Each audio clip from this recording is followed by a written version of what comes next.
You ever been so blindsided by someone's audacity, you start questioning if you're in a hidden camera show?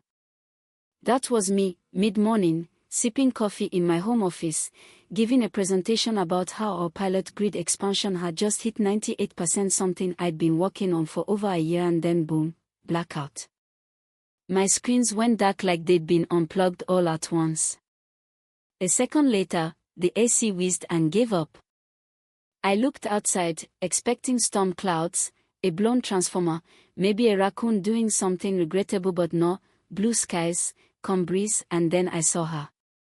This woman, wearing what I can only describe as a homemade safety vest, neon orange with reflective tape slapped on like a third-grade craft project, standing on my lawn with both cutters in hand, smiling like she'd just defused a bomb on live TV. That was Karen. And look, I know a Karen gets tossed around too much these days, but trust me, this woman earned it. She wasn't just a nosy neighbor, she was the self-appointed vice president of the HOA, a position she made up, by the way, because the actual bylaws don't mention it anywhere. But that didn't stop her from treating the neighborhood like her private kingdom. She once fined a guy for planting tomatoes because the shade of red clashed with community aesthetics. Her new crusade. Cracking down on what she called grid defiance, which apparently meant using any power service not sanctioned by the HOA. Translation: if you didn't go through her shady contractor, who I'm almost certain gave her kickbacks, you were a threat to community harmony. So there she was, standing next to my open utility box like she'd just disarmed a bomb. I stepped outside, trying to keep my voice even. "Afternoon," I said.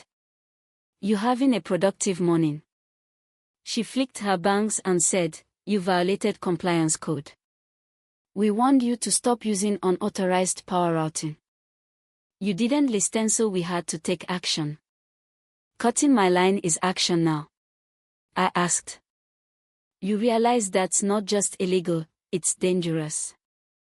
"Standard procedure," she said with a wave, like she was explaining how to reset a router. "You're lucky we didn't pull the transformer." I knelt down, looking at the exposed cables like they might explain how we got here. "Karen, do you have any idea what you just did?" "I restored order," she said, dead serious. "Your independence sends the wrong message. People need to trust the HOA."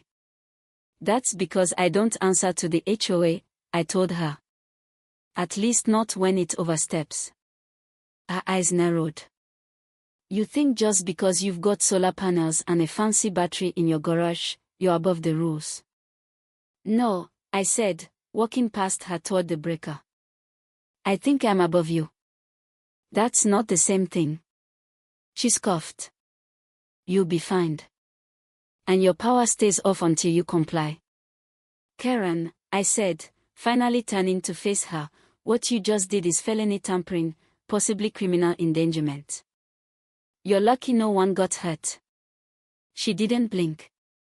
"I did it under HOA authority. No jury would convict me." "Pretty confident for someone wearing pajama pants covered in flamingos," I said. And for the first time, her bravado cracked just a little. Not much, but I saw it. I went inside, pulled out the old field radio I keep for emergency site work, and called it in. "This is Site Echo. Tampering at Grid 77B. Requesting isolation and escalation tag." Less than a minute later, a crackly voice replied, "Confirmed. Grid 77B going dark." I watched through the window as lights across the street began flickering out, one by one. Houses that were fully powered a second ago went dead like dominoes. Karen was halfway to her front door when she saw it. Her own porch light blinked and died. And then, that sound.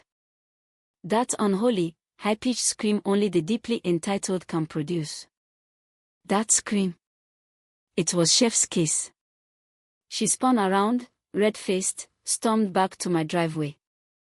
"You cut off the entire neighborhood." "Nope," I said, sipping what was left of my coffee, thankfully still cold thanks to my solar backup. "The system did. You tripped the safety protocol. But hey, I'm back online. You're not. How do you have power? I built it legal. Permits, inspections, synced. I told you that when you first demanded I dismantle it. You're lying, she snapped. You must have tapped into something. I didn't answer. Just let the silence do its thing. People like Karen. They hate not having the last word. You shut down Mrs. Kina's oxygen machine. She's in Florida with her kids, I said. Told me last week when I helped fix her sprinkler. Karen opened her mouth again and nothing came out. You called the utility company. Of course I did. You think we don't monitor these lines? You cut copper. It flagged a tamper event. She stared at me like I'd spoken in Morse code. You're saying this is all automated? No, I said. I'm saying it's smarter than you. She turned and started screaming into her phone, probably rallying the HOA for an emergency tribunal or whatever fantasy law court she thought she ran. And sure enough, within half an hour, her two loyal lapdogs Bob and Marlene showed up. Bob, who once tried to ban Halloween because it invited mischief, and Marlene, who thinks birds are government spies unless they wear bells. Karen pointed at me like I was a war criminal. You'll be fined. Sued. Possibly condemned. Condemned. I laughed. Karen, the only thing condemned around here is your understanding of city code. This block is under HOA jurisdiction. And the HOA has no authority over permitted, state-certified infrastructure. I've got that in writing. We'll go above them. Go ahead. But it's a long trip up. I sit on the regional advisory board. I helped build the substation you just knocked out. Silence. Marlene blinked. You mean the new meters? That was you. Yup, I nodded. Even helped write the protocols that shut everything down when unauthorized tampering is detected. Karen's face turned white. You're abusing your power, she managed. No, I said. I just know how to use it. The rest. It happened fast. HOA members started showing up, not to support her but to ask me questions. About solar. About storage. About how to get free of overpriced contractors. Even Bob came back a week later with a potted plant and an apology. Karen's house stayed dark. Her fake title revoked. The board quietly replaced. A citywide audit launched. And me. I got invited to lead a new energy advisory committee. Funny thing is, I never wanted a fight.